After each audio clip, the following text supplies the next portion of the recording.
বন্ধুরা, আইআইটি বাবা যিনি কুম্ভ মেলাতে খুবই পপুলার হয়ে গিয়েছেন, তিনি 23শে ফেব্রুয়ারির ভারত পাকিস্তান ম্যাচের ওপরে একটি ভবিষ্যৎবাণী করেছিলেন, যে ভবিষ্যৎবাণীটি ভুল প্রমাণিত হয়েছে। বন্ধুরা, আইআইটি বাবার প্রেডিকশন ছিল পাকিস্তান ম্যাচটি জিতবে, কিন্তু ভারত ম্যাচটি জিতেছে।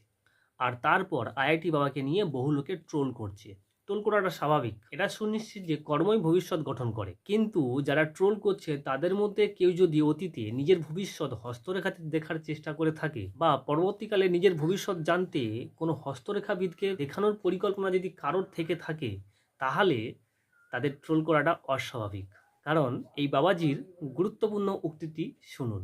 तो ये कौन लोग हैं जो कह रहे हैं हम बातों से आपको ठीक कर देंगे? ये कौन लोग हैं जो कह रहे हैं बातों से आपका धन हम दुगना कर देंगे? ये कौन लोग हैं इस दुनिया में जो कह रहे हैं शिक्षा की जरूरत नहीं है, मैं हाथ रख दूंगा आपके ऊपर और आपका बच्चा पास हो जाएगा और आप पास हो जाएंगे? তাহলে দেখা হচ্ছে পরবর্তী ভিডিওতে। Always remember that knowledge makes you better one.